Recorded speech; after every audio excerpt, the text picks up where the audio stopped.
আসসালামু আলাইকুম, Sabina cooking house and blog থেকে স্বাগতম। আশা করি আল্লাহর রহমতে সকলে ভালো আছে। আজকে আমি আমের মোরব্বা তৈরি করব। আমের দিনে আমের মোরব্বা রেসিপি তো অবশ্যই দিতে হয়। চলেন সবাই দেখে নিই কীভাবে এই আমের মজাদার সুস্বাদু রেসিপিটি তৈরি করে। অবশ্যই সকলের ভালো লাগবে। রেসিপিটি কীভাবে তৈরি করা হলো তা আপনাদের সাথে শেয়ার করব। এখানে আমি 2 কেজি আম নিয়েছি। এই 2 কেজি আম দিয়ে আমি মোরব্বা তৈরি করব এবং মজাদার রেসিপিটি আপনাদের সাথে শেয়ার করব। প্রথমত আমি আমগুলি ভালো করে ছিলে নেব। চলুন সবাই দেখে নিই রেসিপিটি কীভাবে তৈরি করা যায়। কাঁটা চামচের সাহায্যে আমি আমটা পুরো কেচে নেব। আমি সুন্দরভাবে পুরোটা আম কেচে নিয়েছি এবং ভিতরের সাইডগুলো কেচে নিয়েছি। অবশ্যই আপনারা সবগুলো আম এভাবে কেচে নেবেন। আমি সবগুলো আম এভাবে কেচে নিয়েছি এবং ভালো করে এটা চিপে পানিটা সরাই নিয়েছি। এখন আমি মোরব্বা তৈরি করব। চলেন সবাই দেখে নিই কীভাবে মোরব্বা তৈরি করা যায়। আমি একটা কড়াই বসিয়ে দিয়েছি। প্রথমত আমি আমের ভিতরে যে একটা রস আছে পানি নেব। বিসমিল্লাহির রহমানির রহিম।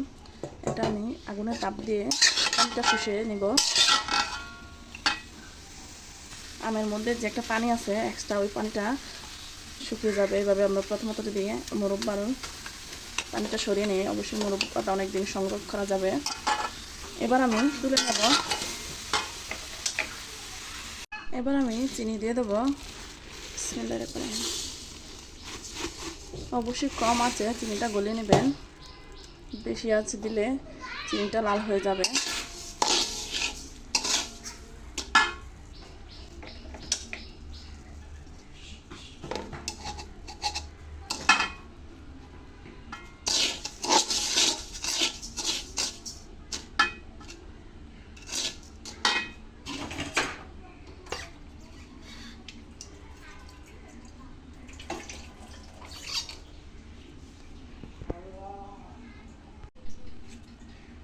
আমি অল্প পরিমাণে একটু পানি দিয়ে দিলাম চিনিটা গলার জন্য।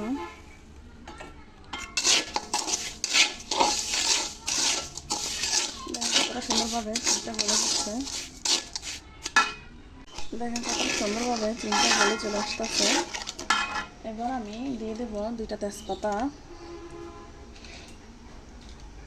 2টা দারচিনি, এলাচ। মোরব্বা তো অবশ্যই বেশি মশলা প্রয়োগ করতে হয় না, অল্প মশলাতেই মোরব্বা তৈরি করা যায়, সুস্বাদু মোরব্বা।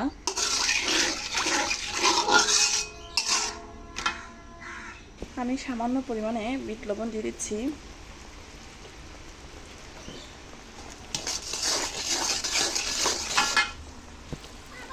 অল্প পরিমাণে লবণ। দেখেন আমার চিনিটা একবার গলে গেছে এবং একটু আঠালো আঠালো ভাব চলে আসছে। এখন আমি আমটা দিয়ে দেবো। বেশি আঠালো হলে হয়তো আমের ভিতরে ভালো করে এই শিরাটা যাবে না, তার জন্য আমি এখন আমটা দিয়ে দেবো শিরার মধ্যে।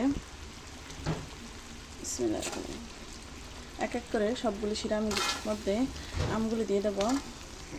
অবশ্যই কম আঁচের মধ্যে আমটা দিতে হবে।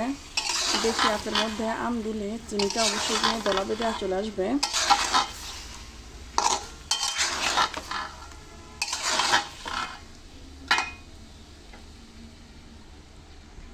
রান্না হচ্ছে একটা আর্ট। আপনি ইচ্ছে করলে মজা করতে পারবেন, ইচ্ছে করলে মজা হবে না, এরকম আর কি জিনিসটা। আপনি চাইলেই সুন্দর হবে, না চাইলেও সুন্দর হবে।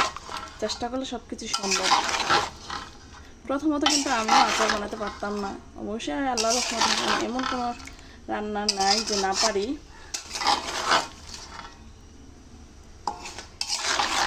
দেখেন কতটা সুন্দরভাবে একটা আঠালো আঠালো ভাব চলে আসতেছে। অবশ্যই আস্তে আস্তে জাল করতে হবে। এভাবে আমি আরও আধা ঘন্টা জাল করে নেব কম আছে।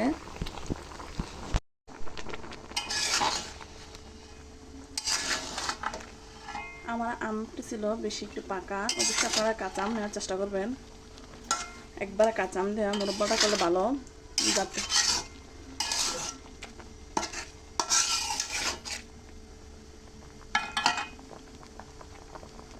আলহামদুলিল্লাহ আমার মোরব্বাটা শেষ পর্যন্ত তৈরি করা হয়ে গেল।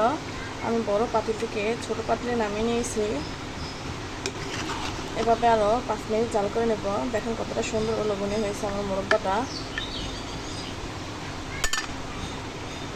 আমি চুলাটা অফ করে নিয়েছি। দেখেন কতটা সুন্দর ও লোভনীয় হয়েছে। আমি এখন পরিবেশন করব। চলুন সবাই দেখে নেই কীভাবে এই মোরব্বাটা পরিবেশন করা যায়। আলহামদুলিল্লাহ আমার মোরব্বাটা তৈরি করা হয়ে গেছে। দেখেন কতটা সুন্দর ও লোভনীয় হয়েছে। অবশ্যই আপনারা বাসায় এভাবে মোরব্বা তৈরি করে নেবেন, সকলে খেতে খুব পছন্দ করবে এবং সুস্বাদু হবে। আর আমার ভিডিওগুলো যদি ভালো লাগে তো অবশ্যই আমার চ্যানেলটাকে সাবস্ক্রাইব করবেন, সকলে আমার পাশে থাকবেন। সকলের জন্য দোয়া রইল। ফি আমানিল্লাহ। আল্লাহ হাফেজ।